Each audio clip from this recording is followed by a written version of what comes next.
What's up, everyone, and welcome back to a brand new episode of From the Lions Cove podcast. I'm your host, Marcelo, and we have a very special guest today, my dad, Mr. Frank Leone. Welcome on the podcast. Thanks, Marcelo. It's a pleasure to be here today. Yeah, so listen, we've been playing this for probably about almost a year now since I Yeah. first started my podcast, but obviously, I've always wanted to have my dad on, so I'm very glad that we were able to find time to do this, Dad. I'm blessed today. Thanks for having me. Of course, also a quick word from our sponsor, Pins and Aces Golf. They make head covers, polos for style and comfort. Please use code Lions Cove at checkout. 21% off. It's the best discount they offer, and use the code. Thank you very much for your support. So, Dad, you wrapped up your travel basketball coaching career with a winning record and capped it off with the championship. Looking back on that journey, what stands out to you the most about that experience? Yeah, first and foremost, of course, getting a chance to coach you through that journey was very special. But as respects to the team, a lot of it has to do with just learning the game, teaching the boys the fundamentals of the game. Also, just playing as a team, learning to play together instead of this one-on-one ball that a lot of teams like to play today. Also, winning and losing. I think it's very, hard to teach someone how to lose, right? Because everybody wants to win. So you have to learn the good and the bad with the sport. And at the end, just really giving back to the community, having a lot of fun, and hopefully making it very memorable for the boys, which is, I guess, most important to myself. Yeah, I would say, I mean, we definitely experienced a lot of losing, not, more so in like the regular season, but more so in the big games, like the championships. Obviously, we played in like 3 or 4 championship games and lost those. So obviously, those were pretty hard lessons to learn at a young age. But obviously, I mean, the group that we had was always fun, and we always had great coaches as well, and a lot of the parents and the support system that we had were just amazing. Agree. I totally agree. Just again, at an early age, we're starting back at the YMCA. When if you remember that one coach when we signed you up, I think you were 5 years old.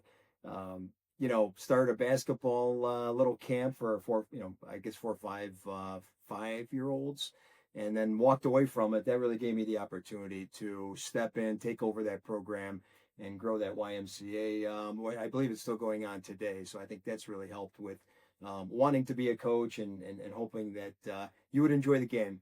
Yeah. So our teams were often labeled as the B team, yet you consistently proved people wrong and found ways to win. How did you build that kind of culture and mindset, and what did it mean to you to see the team succeed despite those expectations? Yeah, great question. So what happened in third grade was, your class was very talented. You had a lot of athletes, and we could only have one team at the third grade level. Kenston did not have a third grade team. They had a fourth grade B team. So a lot of kids came out. Really, we didn't have high expectations, but we knew you guys were talented. And, really, we were in second last place. And then we made a huge run, won 6 games in a row, got to the championship.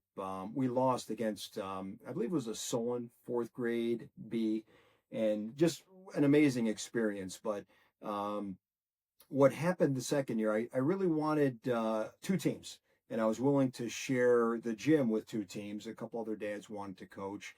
And I wanted the guys that played with myself at preschool, even through third grade, and they wanted a couple kids to play with them. And I'm not quite sure why they labeled us that. I think there's parents in general, whether they're good athletes or not good athletes, I think they think their kid is the best and will always maybe outperform someone else. But we've proven them wrong many a times. I think just staying focused as a team, playing as a team, having fun.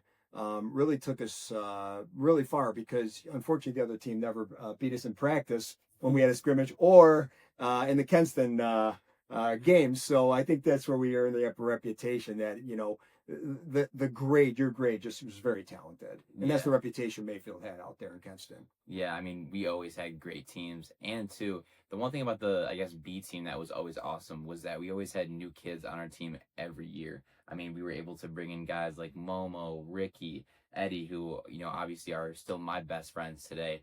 So obviously, Timmy as well. yeah, Yeah. Timmy too. Just seeing like our team just evolve like year after year was also awesome. And we were able to bring in so many new people, which helped our team in so many ways. Yeah, absolutely. And Donovan's, I Coach Donovan, preschool and then, up through travel. And then he left for a little bit, then came back to us. And just again, great group of kids. I'm glad you're still friends with everybody. Most important. Yeah, and also we had the best experiences and the best memories as well. Whether that was going to McDonald's after games or going to restaurants and stuff, playing arcade games together. We always had just a great team culture and a great team bond, and you can still see that obviously today. And my 3-on-3 basketball league, like I mean, pretty much like I would say 100% of those kids that played travel still played or played in my league. So obviously the bond is just incredible. Yeah, as a coach, that's your ultimate goal is will they remember you for the experience that, they had fun with their teammates, and they can carry on that game for as long as they can continue to walk and move and shoot a basketball. So, and, I think I always told you it'd be great when you walk away someday and even today, some of your friends still call me Coach Leone. That just means a lot to me, and that I made a difference. So I think that means, again, it's great. It's a great experience. Yeah, so coaching also came with a lot of challenges, from managing parent expectations to facing the pressures of competition. How did you navigate those off the court battles while keeping the team focused? Yeah, I think even today it's really tough, right? Everybody again wants their kid to, be the best player, play in high school, be a star, playing college, maybe professionally, which is rare in our neck of the woods. But it does come with a lot of pressure. I will say, when I first started coaching, specifically in third grade and even in the fourth, I was succumbed to the pressure about winning, and I did yell a lot, which I look back and I adjusted my coaching style because it wasn't helping, and it wasn't really all about winning. It was about if I can develop the team, play as a team, and then win as a team, lose as a team, and just put all that stuff aside, I became a better coach. We became a better team from it. So it's a life lesson for me, and I think many coaches out there that don't listen to parents. Put all that noise aside and just do what's right for the kids. Make it memorable for them, and you'll build everlasting relationships over time. Yeah. And obviously, too, I mean, there's so many, I guess, parents nowadays that are even saying things to like refs or even like other coaches. Like I remember when I was actually a referee, uh, K through third grade, I was refing I think it was like junior year of high school. I was refing a um kindergarten basketball game, and keep in mind like these kids like can't like dribble the ball at all, and this coach was like yelling at me. He's like, ref, like they're traveling, and it was insane because I was like, these kids don't even know how to dribble a basketball, and yet you're like, you want me to call plays and call fouls and call all of this stuff on these little kids. Like Yeah. they're still learning the game, they're still trying to adjust, and I feel like that's the hardest part. That's why I give credit to so many refs out there, because obviously they have to deal with the parents, deal with the coaches, deal with the players, and obviously nowadays you see a lot of players, even in travel basketball, talking back to the refs like, ref, that's a foul, which obviously we never did. We never complained about fouls or anything like that. So you can almost see how the game's changed in that aspect. Yeah, I agree. The call's the call, right? You can't complain. It just makes it worse. I think one time we might have got on a ref and he kind of came back at us, right, and called a few more fouls. But I think the problem that you run into is when you put that kind of pressure, even at the third or fourth grade level, these kids quit. And so you don't know what the future holds for them. They could have been maybe really good athletes, but the parents will never find out because they quit.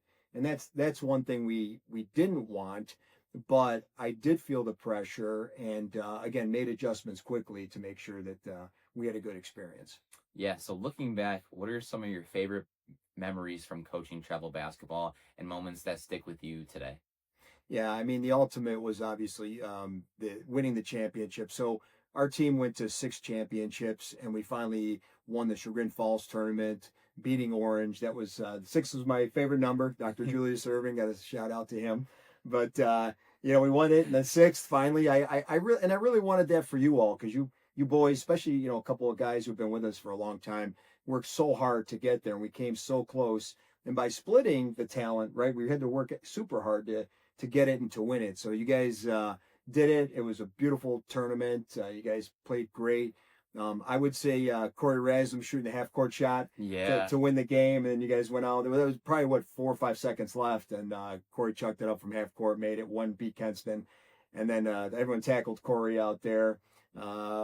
Just I thought that was an amazing experience, and I think, like you said it best, going to McDonald's for McFlurries. I think the Always. McFlurries was a big hit with the boys, and going out, if it was a McFlurry, we go out somewhere else, maybe grab a pizza or something like that. Just some team bonding, I think, was a lot of fun. Even during the tournaments, trying to find BW3s or somewhere to go to have some fun.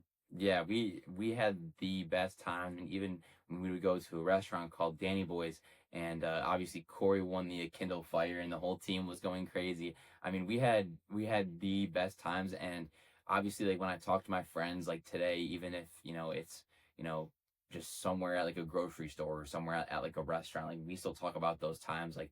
Yeah, like we'll never forget those days, like the good old days, and you see like the old pictures and stuff, and that's something that you know you will cherish forever. Yeah, it's again your ultimate objective, right? Is that they remember those, and you guys still do, and just had fun at the end of the day. If you have fun while playing and you can compete, it just makes a very good experience overall. And it's been a long time since you guys played at that level, so the fact you're together and that you kept it going with Cello Summer Slam.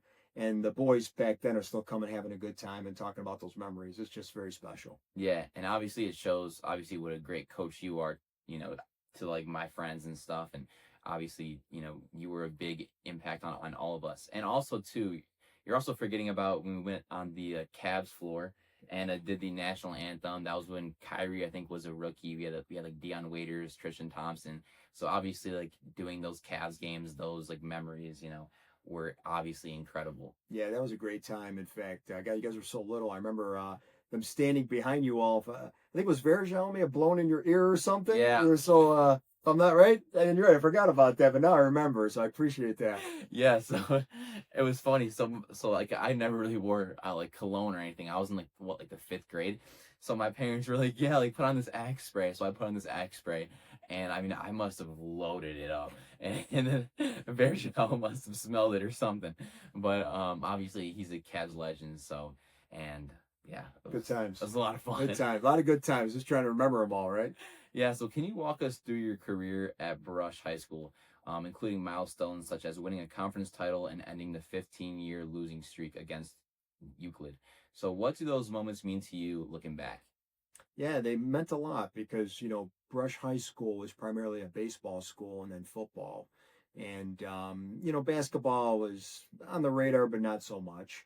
And, freshman year, we had a winning season, nice little team, JV, so, but our head coach, Tiber, got let go. They brought a coach Dolan in. And we had we'll call it couple of guys who took the sport seriously. And this gentleman brought in two other players and really changed the culture of our basketball, the way we should be thinking about basketball. Guys who just wanted to dedicate themselves, not be a multi-sport, but let's see if we can make a run and do something special with basketball.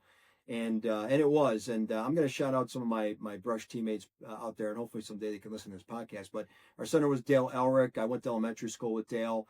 He was awesome. Mike Simmons, Big Daddy, just an amazing player. Mike Toth, phenomenal. Doug Irwin as well. Willie Sumlin, just outstanding. And a guy who'd always make us laugh, Bruce Hoover, Smooth Hoover, we'd call him, was just part of the core. But these guys are super special and really put a lot of time and effort into off season, getting together, finding open gyms wherever we can, playing real hard. And we had something special. We had 5 guys who could dunk the ball back then. They had to put a breakaway rim in. We did not have the 3-point line, and just worked real hard.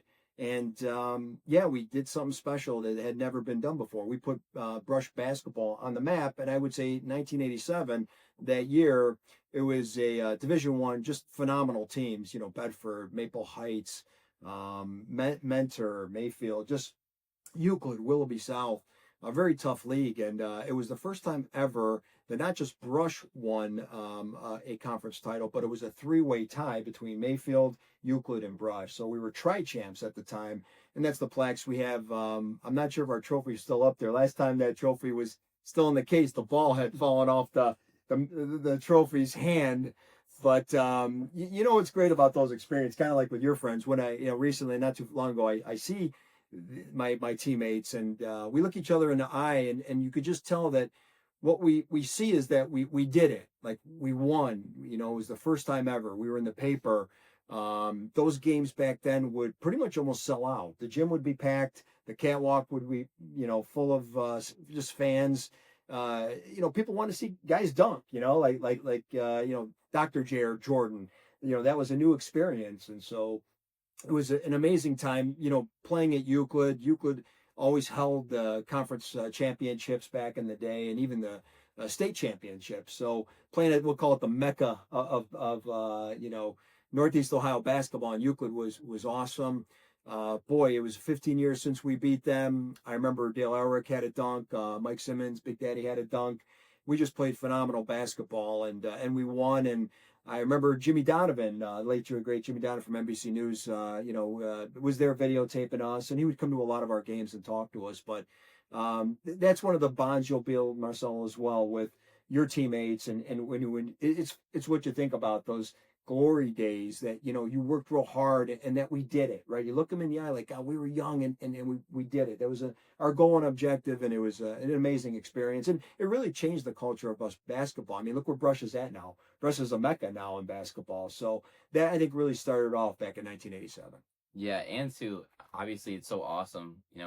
At home we have like your old jersey, we have the old paper, we have the old net. So like it's so cool. Just obviously growing up and then hearing stories about that and hearing about like your playing days. Obviously, my senior year was in COVID times, so we were only allowed like two tickets per kid, and there was no one in the stands. Whereas back then it was crazy, it was loud, and obviously the atmosphere was much different. But and it's crazy too because you guys didn't have a 3-point line, right? We did not. So yeah, that it made it again.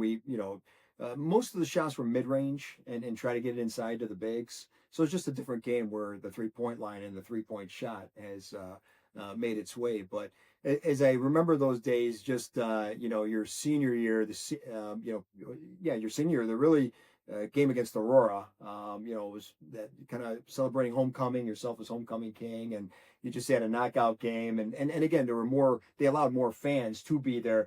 A lot of that reminded me back of the day and how special that you got to experience that. So that was awesome. Yeah, I mean, it was nowhere near sold out, but you know what? At least we had more than 20 people there. That's right. I agree with that. They let a few more in, right? Yeah, exactly. Yeah, it was fun. It was a beautiful, memorable night. We won't forget that. Yeah. So you've shared stories about your childhood and even playing basketball with an 8-foot hoop in your driveway. How did those early experiences shape your love for the game and influence you as the player and the coach you became later in life? Yeah, shout out to my childhood friends down the street, Tony Bakis, Vince Pippa. They would, come around and we'd, try to find hoops in the neighborhood to play at.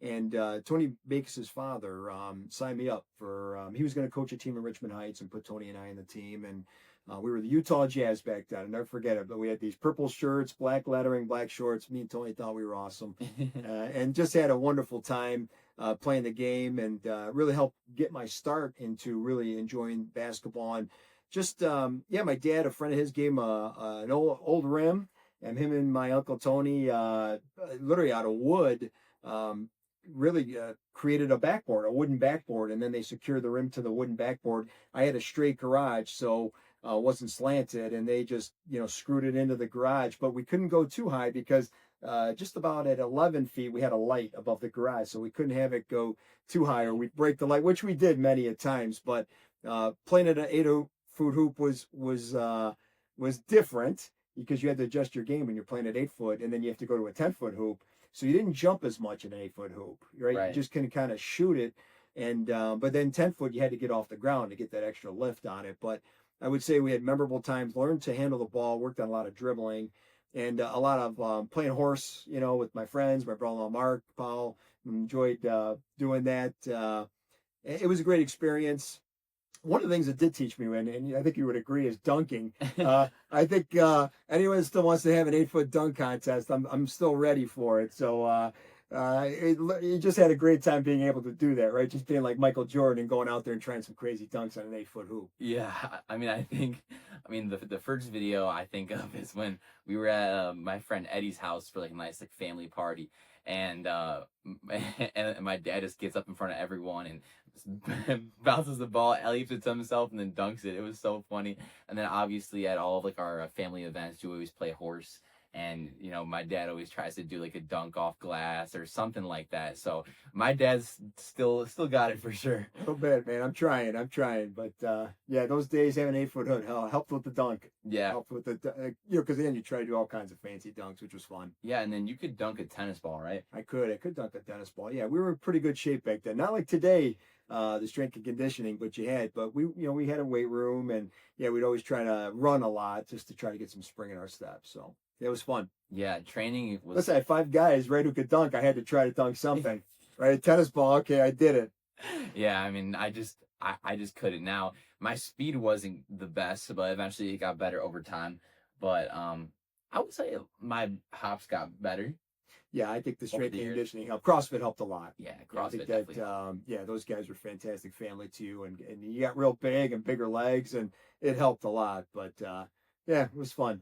Always. So looking back on the years when you were both my father and my coach, what moments stand out as the ones that made you most proud, and how did those experiences shape our relationship on and off the court? Yeah, so I'm going to bring up when you were a child. I was pulling you around in the wagon, and you'd always hold a little basketball, saying to all the neighbors I'd shoot the ball.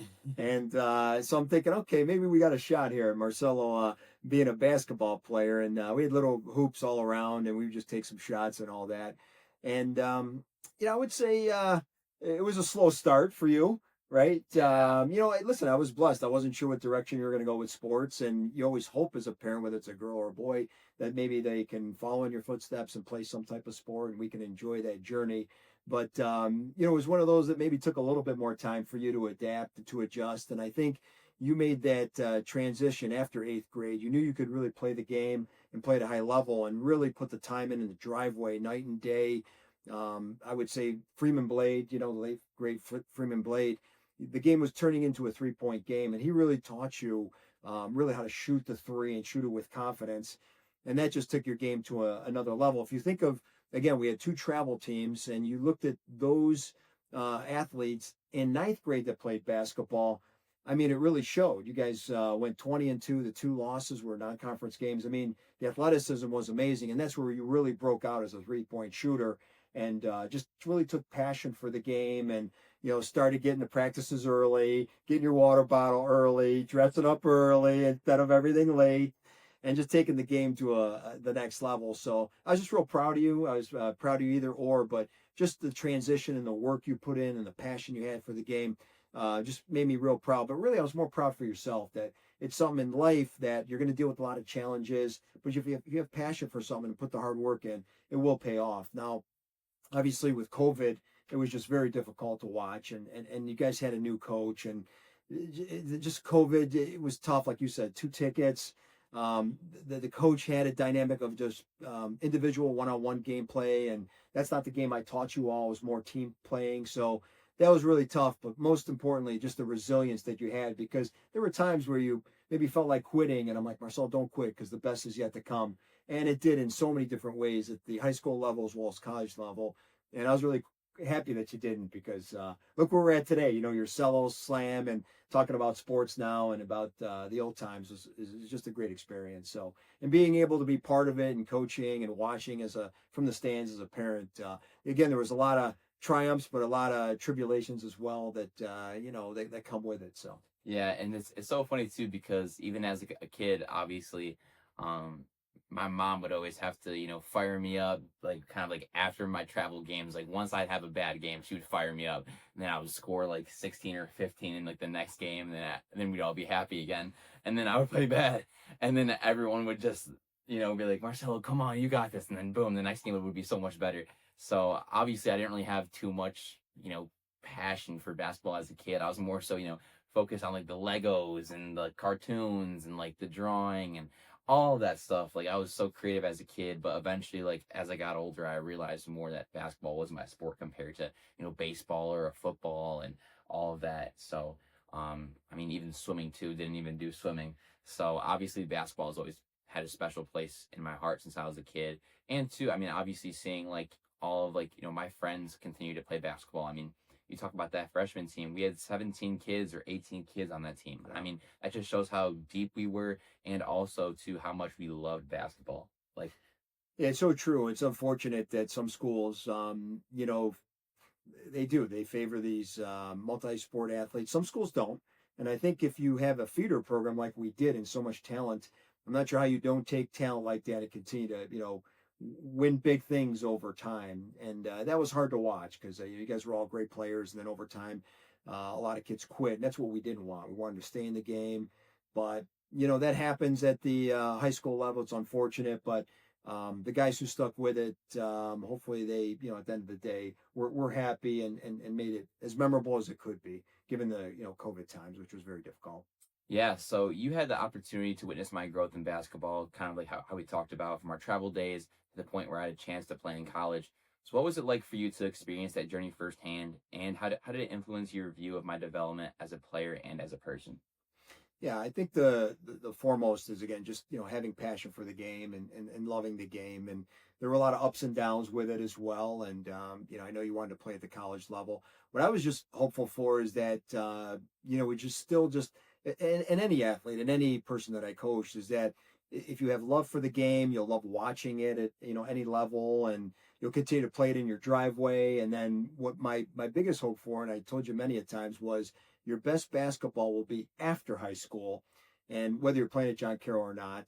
And you know, I think when you played and you didn't, you decided not to play at John Carroll, and that was a tough decision for you. And Yeah, I mean there were like other like schools as well. I mean, me and my mom did like multiple like virtual tours because obviously in COVID you couldn't travel to the schools, and even just a lot of coaches would reach out like over email and like all of that stuff. So obviously that was a pretty tough process to go through all that. it was, and trying to get enough film. You guys, as your senior year, had a lot of guys on that team and a new coach, and just to me, if you look at the feeder system and they really watched who was playing well and who could play together and stick with it, I think it would have been a little better outcome. But yeah, schools were reaching out, but they didn't have maybe enough film. But it was still COVID, right? It was still like, how do we play? How do we get through this? But in all, I just kept telling you that what, if you play intramurals at John Carroll, I just kept saying the best will be yet to come. And you did. I think at John Carroll, you won 3 intramural championships, had a great time, and then you created again the Summer Slam, had a great time with that. And I think just picking up, basketball in the driveway and watching other kids come over and pick up basketball, whether it's at your house or Donovan's or someone else saying, "Hey, let's get together and shoot." I think that's the ultimate outcome, is that you still just love the game and still want to pick up a basketball and shoot it and have the memories. Those are most important to me. So yeah, it was hard. Yeah, did I want to see you play at the D3 level? Absolutely, but it's not the ultimate outcome of how you can make a difference in life. Hey, there were some like D2s in there. All right, shout out to my Florida schools. But yeah, they would write me the handwritten notes and all of that, wishing me Ava luck. Maria, was it Ava Maria? Yeah, that was like NI or NAIA. But then like the rest, I think it was like Tampa, and then there was I think one other one, like Barry University, I think in Florida. But either way, shout out to those schools as well. But yeah, like it was definitely crazy. I mean, definitely coming out of high school, I thought like playing college basketball like was going to be like the main goal. Yeah. And two, like I wasn't really focused. Like when we went through, the college process, like it first started off as, okay, where do I want to play at? Like what coaches are reaching out to me? Where do I think I will be a best fit? Like it was more so on the college basketball. It wasn't even like for academics. And then eventually, like halfway through the season, like my mind kind of like changed. Or just, hey, like I need to focus on my school because I'm not going to be playing basketball forever. Like it's eventually going to end at some point. So obviously that's where I decided to go to Carroll. And even after, like, obviously I graduated from there and all of that. And the fact that I'm still playing a basketball league with my best friends and making an impact on the Northeast Ohio community, I feel like that's 10 times better, if I was just playing college ball. Obviously, it would have been great to play and have my friends and family come and support, but I feel like doing something for others, making, memories for others and all of that that's always like a purpose in my life, is just to give back. And make an impact on others' lives and their journeys. And I feel like the Cello Summer Showdown just really did that. And obviously we saw it this past year.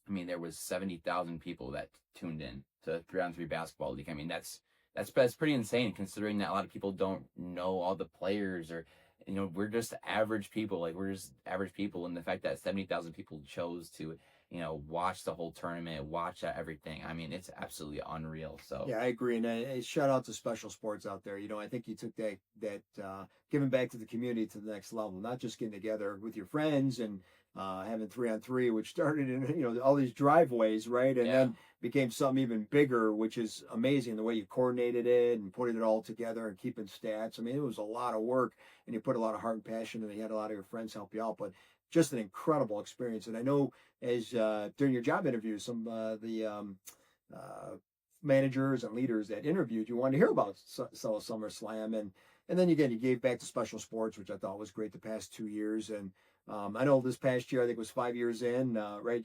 We kind of had to sunset SummerSlam, but like I said, I still think you guys will get together maybe somewhere, play for a couple hours, and go out and have some drinks and talk about good memories of it. Is just fantastic. So yeah, I mean, even though I said the league was over, I definitely have some more stuff planned. So I'm very excited for that. I mean, I can't just end it. I mean, it already started, when we were playing in people's backyards and all of that. So I have to continue it. So yeah, as I eventually stepped away from basketball and pursued other paths in life, how did you experience that transition? In what ways do you feel the lessons from the game continued to shape who I am today? yeah, I think I would always tell you, bottom line, all those life lessons, whether you're playing sports or not, leads to your journey in life, and life's gonna bring a lot of, again, positive influences and negative influences against you. And I just kept saying, like, this will help you work in a team environment, whether in business or working in healthcare or some other business out there. But uh, I just kept saying that, good or bad, this is going to help you in the long run. And as you embark on your accounting career on Monday, which is just going to be fantastic, starting your full-time job, you'll see that all those life experiences will help you make good decisions, will continue to help you grow as a person. There are setbacks, but you'll get over those setbacks. And then always having a faith in God, family, your friends, the community, really just building a better self, and just always giving back, I think, is just fantastic. So that's what we did with basketball. That was the ultimate goal, and you've done it today, and you will continue to do it into the future.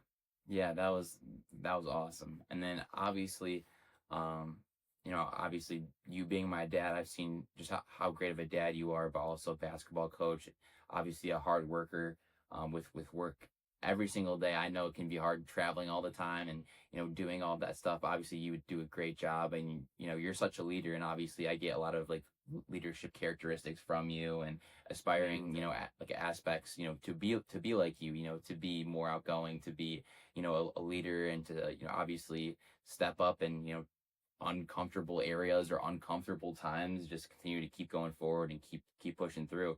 So what piece of advice do you live by every day, and something that's guided you throughout your entire life? Yeah, to me, I wake up every morning just trying to make a difference, right? I think I talked to you, Mom, and Sophia about that. Is just try to, get up, make a difference at work, or, work or life in general. There's good days and there's bad days, so you want to continue to try to push away the negative forces. Look at the good in the day, the good in the people, and how you can, help them, because a lot of people are dealing with a lot of issues, and you just got to try to help those people get over those issues so they can get through the day and accomplish something special. So I think that's one of the things I, live by. Again, I have, strong faith in God, family, friends, community. And so I just try to wake up just feeling blessed, because I am blessed, and just being thankful every day. Yeah, man, we're too blessed to be stressed, right? Yes, we are. Yes, we are. I agree with that. Put that stress aside. Think happiness. Yeah, of course. It'll take you far in life. Yeah, but that'll do it for this podcast, Dad. Thank you for not only being just the best dad ever, but also continue to support me, obviously in my journey, whether that's in podcasting, in my career. Obviously, I always know that I have your full support in continuing to do whatever I love and enjoy. And obviously, I know with your guidance and mom's guidance and our family's guidance, I know I'll continue to be successful and to keep on making an impact on others' lives. Yeah, Marcelo, I just want to tell you that, on behalf of myself, Mom, Sophia, I mean, we're so, so proud of the young man you've become. You've grown so much from a little baby to an adult young man right now. And the things you've given us in life has been so blessing, like you said, between the trains, Legos, your artistic, your athletic ability, your friendship, your giving back, how well you did in school, and now you're embarking on a career.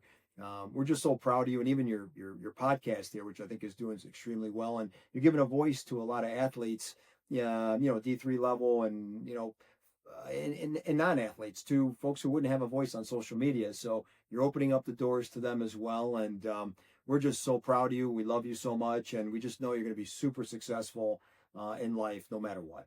Thanks, Dad. Love you so much, man. Love you too, buddy. Yes. All right, man. We're out. We're out. Peace. From the Lions Cove, we're out.